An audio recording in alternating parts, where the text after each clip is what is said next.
Hello everyone, मेरा नाम है अमित, चैनल का नाम है एडुपोर्ट और आज मैं आप सबको बताने जा रहा हूँ मोस्ट अवेटेड मेरा मेडिकल का एक्सपीरियंस। मेडिकल में क्या क्या करवाते हैं, कौन कौन से टेस्ट होते हैं, हमारे कौन कौन से टेस्ट हुए थे, उसके बाद आपको क्या क्या चाहिए होता है, क्या क्या वहाँ पे देखते हैं, ये सब मैं आज आपको इस वीडियो में कवर करके दूंगा।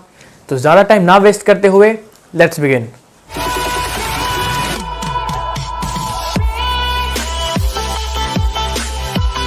पिछले वीडियोस में जब मैंने अपना एक्सपीरियंस शेयर किया है जिनमें मैंने आपको कॉन्फ्रेंस तक का बताया है। अब एक चीज़ और मैं आपको बता दूं कि कॉन्फ्रेंस के बाद आपसे बहुत सारे फॉर्म्स भराए जाते हैं, लेकिन वो इतने हैवी नहीं लगते क्योंकि आप जस्ट रेकमेंड हुए हो एंड जो खुशी होती है उस टाइम पे आप एक अलग ही लेवल पे होते हो। एंड अगले ही दिन से इलाहाबाद का मैं बता रहा हूँ, हमारा जो था वो मेडिकल की डेट हमको बता दी गई थी, कल से आपको मेडिकल के लिए जाना है। 7 बजे आपको बस लेके जाएगी, एमएच इलाहाबाद में ड्रॉप करेगी, फर्दर इंस्ट्रक्शन आपको वहाँ पे मिल जाएगी। 7 बजे बस आई, हम एमएच गए। एमएच में जाते ही रिपोर्टिंग शेड में 8 बजे के अराउंड असिस्टेंट आते हैं जो हमको पूरा प्रोसीजर कैरी आउट करते हैं, जो सुपरवाइज करते हैं। उन्होंने हमको स्टार्टिंग में फॉर्म्स दिए भरने के लिए। 4 फॉर्म्स थे जिनमें सारे रिकॉर्ड्स उन्हीं में जाते हैं। इसके अलावा कुछ ब्लड रिपोर्ट, यूरिन रिपोर्ट के फॉर्म्स थे, वो सारे भरने थे। तो फॉर्म भरवाने के बाद हमसे ब्लड सैंपल लिया जाता है, यूरिन सैंपल लिया जाता है और हमको वो पैथोलॉजी लैब में जाके सबमिट करना होता है, जिसकी रिपोर्ट बाद में ही आती है। उस दिन जैसे ही हमने सबमिट किया, इसके बाद हमको अर्जेंटली आईज़ के लिए बुला लिया गया था, आई चेकअप के लिए। हमारा आई चेकअप हुआ। आई में भी हमको कुछ मशीन्स थी, उनमें हमने आई चेकअप करवाया, बहुत सारी मशीन्स थी। उनके बाद फिर मैम ने खुद आके कुछ चेकअप्स किए आगे, मतलब कुछ पढ़ा वढ़ा के, कलर चेकअप, कलर परसेप्शन वगैरह सारे चेक हुए उसमें। आई के बाद हमको ले जाया गया। जैसे ही हम वापस आए तो उस दिन हमको एक्सरे और अल्ट्रासाउंड कराना था।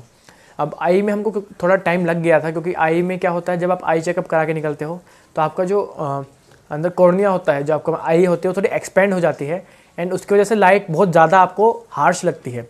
तो आपको कुछ आई ड्रॉप्स दिए जाते हैं नॉर्मल फील कराने के लिए ताकि आप थोड़ा वहाँ पे बैठते हैं, आपको आई ड्रॉप में डाल के आँख बंद करके बैठना होता है, इसलिए हमको थोड़ा टाइम लग गया था आई वाले चेक के बाद हम गए थे एक्सरे और अल्ट्रासाउंड के लिए। उनका डिपार्टमेंट साथ में ही है। हमने एक्सरे कराया। एक्सरे में आपको जाके नॉर्मल आप लोअर पहन के रख सकते हैं जो आपने नीचे पहना है। ऊपर आपको टी शर्ट और मतलब आपने जो शर्ट पहनी है, टी शर्ट पहनी है, नीचे वेस्ट पहना है, वो आपको सब निकालना पड़ता है, हाथ से आपको निकालना पड़ता है, घड़ियाँ वगैरह। उसके बाद आपके सिर्फ चेस्ट का एक्सरे होता है, आपको इस पोजीशन में खड़ा कर दिया जाता है। पीछे से आपके वो मशीन होती है, आगे कुछ मेटल का लगा होता है एंड उससे आपका एक्सरे देखा जाता है। बेसिकली उसमें चेस्ट चेक करते हैं, मेन होता है स्पाइनल कॉर्ड जिसको बोलते हैं, वो चेक किया जाता है। इसके बाद हमको उसी दिन अल्ट्रासाउंड कराना था लेकिन डॉक्टर अवेलेबल नहीं थे, तो अल्ट्रासाउंड हमारा उस दिन के लिए पोस्टपोन होकर अगले दिन पे चला गया था। तो पहले दिन हमारा एक्सरे पे ख़त्म हुआ। हमने बस वाले जो कंडक्टर भैया थे उनको कॉल किया एंड बुलाया, बस से फिर जाके हम वापस बैठ गए।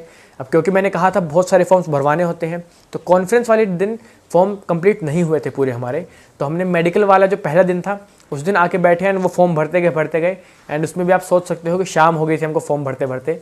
तो फॉर्म्स बहुत सारे भरवाए जाते हैं, उसकी बिल्कुल आप प्रैक्टिस करके जाइएगा। आगे बात आती है डे 2 ऑफ मेडिकल।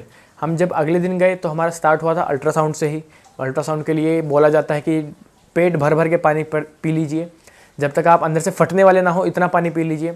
वो इसलिए होता है ताकि आपका जो यूरिनरी ब्लैडर है वो फुल रहे और एक्सरे की रिपोर्ट थोड़ी अच्छी आए, क्लियर रिजल्ट आ जाए। तो एक्सरे में एक्सरे नहीं, अल्ट्रासाउंड में, तो अल्ट्रासाउंड डिपार्टमेंट में भी आपको बस वेट करना पड़ता है बाहर थोड़ा। वेट तो आपको पूरे एसएसबी में, पूरे इसमें मेडिकल में करना ही पड़ेगा, आपको थोड़े पेशेंट रहना पड़ेगा। फिर आपको अल्ट्रासाउंड में बेसिक पूरा अंदर का स्ट्रक्चर चेक करते हैं कि किडनीज़ वगैरह जो है, लिवर जो है, वो सब जगह पे है नहीं, पैनक्रियाज वगैरह, इंटेस्टाइन्स कुछ में कहीं कुछ स्वेलिंग वगैरह नहीं है, कोई डिफॉर्मेलिटी वगैरह नहीं है, वो सब चेक किया जाता है। पथरी वगैरह जिसको बोलते हैं उसके भी इसी में पता चलता है। तो ये सब चेक किया जाता है, उसका थोड़ा अच्छा खासा प्रोसीजर होता है। रिलैक्सिंग प्रोसीजर है, आपको जाके लेटना है, जो करेगा वो वहाँ पे जो डॉक्टर होगा वो करेगा। तो यूएसजी मतलब जिसको अल्ट्रासाउंड बोलते हैं, उस वो होने के बाद हमको ले जाया गया डेंटल के लिए। डेंटल में आपको डरने की ज़रूरत नहीं है, अगर आपके दांत सही सलामत हैं तो। टेढ़े मेढ़े हैं, कुछ ऐसे वैसे हैं, उसका कुछ फ़र्क नहीं पड़ता। बस ज़्यादा ख़राब हालत में नहीं होने चाहिए, कम नहीं होने चाहिए। 32 नंबर ऑफ टीथ होते हैं एंड आपको अराउंड कुछ 28 25 ऐसा कुछ पर्टिकुलर नंबर होता है। मैं एग्जैक्टली आपको नहीं बता सकता क्योंकि मुझे क्लियर कन्फर्मेशन नहीं है, लेकिन अगर आपके पास अराउंड 30 या 28 दांत हैं तो भी आपको उसमें क्लियर कर दिया जाता है। डेंटल में ज़्यादा रिजेक्शन मिलता ही नहीं है, मैं तो कहूँगा रिजेक्शन ही नहीं मिलता उसमें, तो टीआर नहीं मिलता है। And dental is very easy, वो हमारा सबका अच्छा हो गया था। डेंटल के बाद हमको उस दिन और कुछ नहीं हो पाया तो हमको उसी दिन डेंटल के साथ ही हमको वापस जाना। हमने डे 3 पे आके रिपोर्ट किया तो हमारा स्टार्ट हुआ था ENT हमारा उस दिन होना था, और ENT के साथ हमारा वैसे तो सर्जिकल भी हम उस दिन सोच रहे थे अगर हो जाए तो, लेकिन सर्जिकल उस दिन नहीं हो पाया था। तो उस दिन सबसे पहले हम गए ENT के लिए, जहाँ पे हमारा ear, nose and throat check हुआ था। तो जाके पहले हमको बैठना पड़ा, वेट करना पड़ा, फिर एक एक करके हमको अंदर बुलाया गया 5-5 के ग्रुप में। वहाँ पे सबसे पहले एक सिंगल डॉक्टर रहते हैं, वो आपकी थ्रोट चेक करते हैं मुंह खुलवा के। फिर मतलब कुछ मशीन्स नहीं होते, वो बस डायरेक्टली खुद देखते हैं, ईयर्स चेक करते हैं कि अंदर कुछ टूटा फूटा तो नहीं है, कोई ईयर ड्रम जिसको बोलते हैं वो डैमेज तो नहीं है। बाकी जो नॉर्मल वैक्स वाली प्रॉब्लम होती है वो उसमें वो TR नहीं देती, क्योंकि वो नॉर्मली क्लियर हो जाता है, उसको आप साफ़ करवा सकते हैं कहीं से भी, तो वैक्स वगैरह की कोई दिक्कत नहीं है। इसके बाद ईयर के बाद नोज़ चेक किया जाता है। नोज़ में जो कॉमन प्रॉब्लम बहुत लोगों को आती है वो होती है DNS की, डेविएटेड नेज़ल सेप्टम जिसको बोलते हैं, मतलब नाक की हड्डी टेढ़ी हो जाना। तो उसमें भी TR मिल जाता है, लेकिन वो बहुत ही कंसिडरेबल है, बहुत ही इजीली ट्रीटेबल है, तो उसका भी ट्रीटमेंट आराम से है एंड वो TR आराम से क्लियर हो जाता है, उसकी कोई टेंशन वाली बात नहीं। नोज़ चेक हो जाती है, ईयर चेक हो जाता है, थ्रोट चेक हो जाता है। इसके बाद एक जो कान का टेस्ट होता है वो ये कि मान लीजिए ये एक रूम है, तो रूम की एक साइड आपको खड़ा कर दिया जाता है फेसिंग द वॉल, आप दीवार की तरफ फेस करके खड़े होते हैं, एंड आपके पीछे की तरफ जो डॉक्टर है वो खड़ा होगा। अब आपके साइड में एक असिस्टेंट होगा डॉक्टर का, जो एक विजिटिंग कार्ड, नॉर्मल कार्ड होता है विजिटिंग कार्ड टाइप, वैसा कुछ कार्ड पेपर का बना हुआ आपके कान पे रखेगा एंड उस पर कुछ मूवमेंट करेगा अपनी फिंगर से। मान लीजिए ये कार्ड है, इसको आपके ईयर पे रखा जाता है एंड इस पे अपने हाथ से वो मूवमेंट करता है ताकि आपके एक कान में डिस्टर्बेंस पैदा हो। उसी टाइम पे पीछे जो डॉक्टर खड़ा है वो कुछ नंबर्स बोलता है, वो नंबर आपको सुन के लाउड वॉइस में रिपीट करने होते हैं। मान लीजिए आपका इस कान में डिस्टर्बेंस हो रहा है, तो आपको इस कान से सुन के, इस कान का चेक है, अगर इस कान पे डिस्टर्बेंस हो रही है मतलब ये कान चेक किया जा रहा है, तो वो नंबर आपको रिपीट करने होते हैं। अब जो डॉक्टर नंबर बोलता है उसकी इंटेंसिटी धीरे धीरे कम होती जाती है। जैसे स्टार्टिंग में बोलेगा थोड़ा हाई नोट पे 78, 49, 61, अब धीरे धीरे उसकी इंटेंसिटी कम हो जाती है और वो विस्पर करना शुरू कर देता है कि बंदा कितनी लो लिमिट तक सुन पा रहा है। जैसे 78, 69, 42 ऐसे करके वो नीचे आता जाता है लो वॉइस में।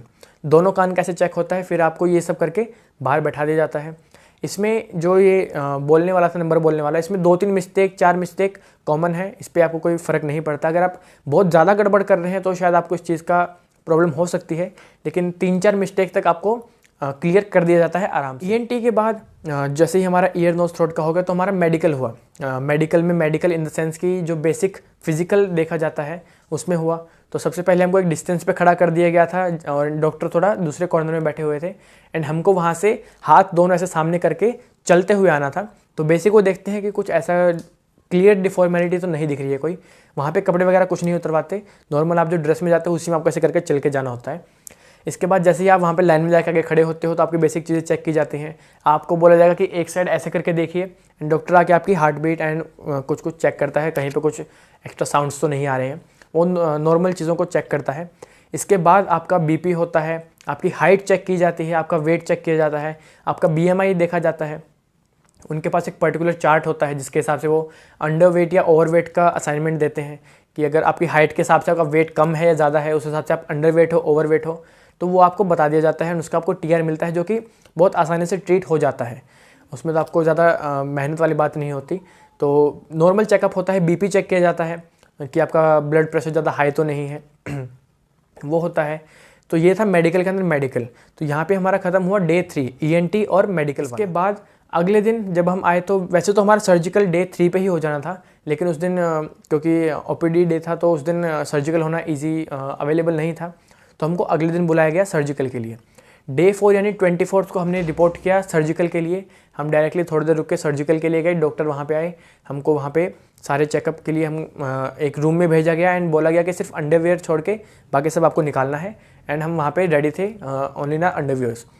फिर उसके बाद हमको एक हॉल टाइप में, कॉरिडोर टाइप में ले जाके लाइन में खड़ा कर दिया गया एंड नॉर्मल जो चेकअप होता है वो सबके सामने किया गया। जैसे कि सबसे पहले आपको कुछ बोला जाए तो जैसे आपके नोक नीच चेक होते हैं, आपको खड़ा होना होता है, वो आपके नोक नीच चेक करेगा। उसके बाद आपको एक हाथ आपके आगे करा के देखता है कि आपके हाथ में ज़्यादा एंगल तो नहीं है, एल्बो एंगल वाला जो होता है।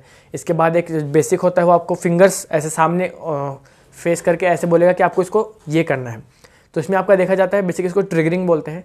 तो देखा जाता है कि आपके सारे जो ये हैं जॉइंट्स ये मूव हो रहे हैं या फिर इनमें कुछ दिक्कत आ रही है। इसके बाद एक होता है कि आपको वो बोलेगा पीछे घूम के आपको अपनी टोज़ के ऊपर ऊपर होना है, मतलब खुद को स्ट्रेच करना है, अपनी टोज़ के ऊपर खड़े होना है। तो उसमें क्या होता है, देखा जाता है कि आपकी जो काफ मसल्स हैं, उसमें काफ मसल्स में कुछ नसें तो नहीं दिख रही है, वहाँ पे कुछ क्या होता है, कई बार वीन्स का एक नेट बन जाता है, तो वो नहीं होना चाहिए। बेसिकली वो सर्जरी से रिमूव हो जाता है, लेकिन वो नहीं बनना चाहिए। इसके बाद हमारा जो बाहर खड़े खड़े चेक हो, वो नॉर्मल पूरी बॉडी तो देख ही लेता है, क्योंकि सिर्फ अंडरवियर होता है। तो स्किन की अगर कोई प्रॉब्लम है तो उसके लिए भी वो देखता है कि स्किन की ज़्यादा प्रॉब्लम नहीं होनी चाहिए। इसका बेसिक डिफॉर्मेलिटी अगर कुछ दिख रही है, जैसे अंगूठे वगैरह टेढ़ा होना, पैर में कुछ और डिफॉर्मेलिटी होना, कुछ कोई हड्डी वगैरह टेढ़ी होना, वो सब दिख जाता है। एंड बाकी जो एक्सरे वगैरह की रिपोर्ट आती है, वो भी चेक करके बताता है कि अगर कुछ हड्डियों में अंदर कुछ प्रॉब्लम है तो। इसके बाद एक एक करके पहले वो ये सब करने से पहले वो आपकी फेस चेक करेगा। आपको एक एक करके बुलाते हैं, एंड जो आपने स्टार्टिंग में डे 1 पे फॉर्म भरा होता है, उसके टाइम पे आपके आइडेंटिफिकेशन मार्क्स लिखे जाते हैं। ये मैं आपको बताना भूल गया था। तो आइडेंटिफिकेशन मार्क्स लिखे जाते हैं, एक डॉक्टर आता है, वो आपको बुलाएगा एक एक करके, एंड आपकी बॉडी पे आइडेंटिफिकेशन मार्क वो बताएगा। आपको बताना है कि सर ये एक आइडेंटिफिकेशन मार्क है, ये एक आइडेंटिफिकेशन मार्क है, एंड फिर वो उसको अपनी लैंग्वेज में लिखता है, जो कि डॉक्टर्स को समझ में आती है। हम खुद नहीं लिख सकते, वो खुद आके वो लिखेगा एंड स्टैंप लगाता है, उस पर साइन करता है। तभी वो आगे जब सर्जन के पास जाते हो आप, तो वो मेडिकल में देखता है कि आपके फ़ोटो से फेस मैच कर रहा है या नहीं, एंड फिर आपका वो आगे का सर्जिकल स्टार्ट होता है। तो बेसिक जब बाहर का हो जाता है, फिर वो एक एक करके सबको अंदर बुलाता है, and he ask you to remove your underwear too. फिर वो आपके कुछ प्राइवेट पार्ट्स में नॉर्मल चेकअप होते हैं, हाइड्रोसील वगैरह का, अगर आपका सब परफेक्ट है। बेसिक हर जगह पे ये बोला जाता है कि अगर डॉक्टर किसी चीज़ में ज़्यादा इंटरेस्ट ले रहा है, तो हो सकता है आपके वहाँ पे कुछ डिफॉर्मेलिटी हो। Same goes for ENT। अगर वो आपको नोज सिर्फ नॉर्मल टॉर्च मार के चेक कर रहा है, तो शायद कुछ दिक्कत नहीं है, लेकिन फिर वो आपके कुछ रोड वगैरह लगा के खोल के उसको अच्छे से डीपली जाके चेक कर रहा है, तो शायद कुछ प्रॉब्लम हो सकती है। तो सेम सर्जिकल में है, अगर वो नॉर्मल डिस्टेंस से रह के चेक कर रहा है, उसको कुछ दिक्कत नहीं लग रही है, तो आपको क्लियर कर देगा। लेकिन अगर उसको लगता है कुछ दिक्कत है, तो वो खुद आके चेक करेगा हाथ लगा के, तो उसमें शायद आपको प्रॉब्लम हो सकती है। इतना करवा के वो आपको आगे से एंड पीछे से देखता है, and then he asks you to go. फिर आप वहाँ से कपड़े पहन के बाहर जाते हैं। जब सब सारे आ जाते हैं, तो आपको फिर जाके रिपोर्टिंग शेड में बैठना होता है। वहाँ पे फिर से आपको जो फॉर्म्स भरवाए जाते हैं, कि अगर किसी को TR मिला है तो उसको 2-3 फॉर्म मिलते हैं। एक MRO का फॉर्म होते हैं, MRO के 3 फॉर्म होते हैं, वो आपको भरने पड़ते हैं। इसके अलावा 2 अलग अलग टाइप के फॉर्म होते हैं, उसकी भी 2-3 कॉपी आपको भरनी पड़ती हैं, जिसमें आप खुद डिक्लेयर करते हैं कि हाँ मैं चेस्ट नंबर ये, नेम ये, मुझे इस पर्टिकुलर फील्ड में TR मिला है, ऐसा वैसा वो आप सबको भरना होता है। एंड फिर जैसे ही ये सारा भर जाता है, इससे पहले आपको बता दिया जाता है, उसको कॉन्फ्रेंस बोलते हैं।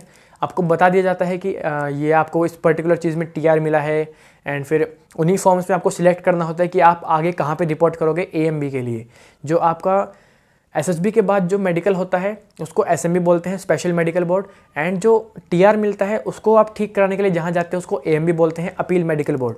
अगर अपील मेडिकल बोर्ड में भी कोई फिट नहीं होता, तो वो रिव्यू मेडिकल बोर्ड RMB के लिए अप्लाई कर सकता है। लेकिन रिव्यू मेडिकल बोर्ड आने के चांसेस बहुत कम होते हैं। कुछ कैंडिडेट्स को मिलते हैं, वो जो लकी कैंडिडेट्स हो जाते हैं कभी कभी, उन्हीं को मिलते हैं। बाकी अगर मैं यहाँ तक के मेडिकल प्रोसीजर की बात करूँ, तो हो सकता है आपका 3 दिन में ख़त्म हो जाए, हो सकता है 2 दिन में ख़त्म हो जाए। डिपेंड करता है कि डॉक्टर्स अवेलेबल हैं या नहीं MH में, जहाँ पे भी आप मेडिकल करवा रहे हो। कई बार मैंने देखा है कि सैटरडे संडे क्योंकि ऑफ रहता है, तो कई बार लोगों को 7-8 दिन भी लग जाते हैं वहाँ पे मेडिकल करवाने में। तो बेसिक आपकी किस्मत पे भी डिपेंड करता है, लेकिन क्योंकि आप रेकमेंडेड हो चुके हो, तो आप उस पर ज़्यादा ध्यान नहीं देते। आप सोचते हो चलो कोई नहीं, इतना तो टाइम दे ही सकते हैं। तो ये था मेडिकल से रिलेटेड मेरा जो एक्सपीरियंस था। अब इसके कोई भी डाउट, जैसे मैंने कहा, आप कमेंट बॉक्स में मेंशन कर दीजिए। वीडियो पसंद आया हो तो प्लीज़ लाइक बटन दबा दीजिए।